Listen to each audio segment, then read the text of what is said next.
శ్యామ్. అందరికీ నమస్కారం. నేను మీ కిషోర్. ఈరోజు మనం నంద్యాల జిల్లా డోన్ మండలం వెంకటనాయనపల్లి గ్రామంలో ఉన్నాం.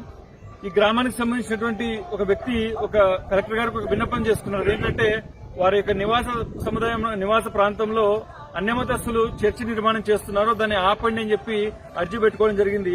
దానికి సంబంధించి నోటీసులు కూడా ఆ యొక్క పంచాయతీ కార్యదర్శి, ఆ వెంకటనాయనపల్లి గ్రామ పంచాయతీ కార్యదర్శి నోటీసులు ఇచ్చినారు, ఇది తగదు మీకు అని చెప్పేసి. అయినప్పటికీ కూడా వారి యొక్క కార్యక్రమాలను ముందుకు పోతున్న పరిస్థితి. దాంతో పాటుగా మీరు చూస్తే ఆ వంకపురంకు సంబంధించినటువంటి రెవెన్యూ ల్యాండ్ ను కూడా వాళ్ళు కబ్జా చేసినటువంటి పరిస్థితి. దానికి సంబంధించి సంబంధిత గ్రామస్తులు ఫిర్యాదు చేసినప్పటికీ కూడా రెవెన్యూ శాఖ అధికారులు పట్టించుకోవడం పరిస్థితి. ఇక్కడ చర్చి నిర్మాణంలో ఇక్కడ ఉన్న హిందూ సమాజం ఎవరైనా తప్పుపట్టట్లేదు, కానీ చట్టం ప్రకారం GOMS నెంబర్ 376 ప్రకారం అమెండ్మెంట్ రూల్ 26 ప్రకారం వాళ్ళ యొక్క నిర్మాణం చేపట్టుకోమని చెప్పి అడుగుతున్నారే తప్ప చర్చిని వాళ్ళు ఎక్కడ కూడా వ్యతిరేకించట్లేదు. ప్రజలు ఈ విషయాన్ని గమనించాలి.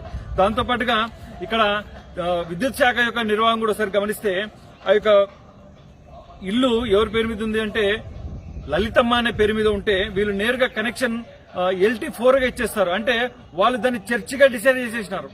ఒక విద్యుత్ శాఖ అధికారి ఒక ఇంటికి మీటర్ పర్మిషన్ ఇచ్చేటప్పుడు అది కూడా ప్రత్యేకించి చర్చి మసీద్ దేవాలయాలకు ఇచ్చేటప్పుడు కొన్ని నామ్స్ కలెక్టర్ గారి నుంచి ఆదేశాలు తీసుకుని చేయాల్సినటువంటి పరిస్థితుల్లో వీళ్ళు నేరుగా LT4 కిందికి మీటర్ కనెక్షన్ ఇవ్వడం, దానికి సంబంధించిన ఆధారాలన్నీ కూడా సదరు గ్రామస్తుల దగ్గర ఉన్నప్పటికీ కూడా రెవెన్యూ, పంచాయతీరాజ్, విద్యుత్ శాఖ ఈ 3 శాఖ అధికారులు చర్చి నిర్మాణానికి ఏ విధంగా పర్మిషన్ ఇస్తున్నారు, ఆ యొక్క అన్యక్రాంతమైనటువంటి ఆ యొక్క వంకపూర్వముని ఏ విధంగా ఇంకా కొనసాగిస్తున్నారు అని సమాధానం చెప్పాల్సిన అవసరం ఉంటుంది.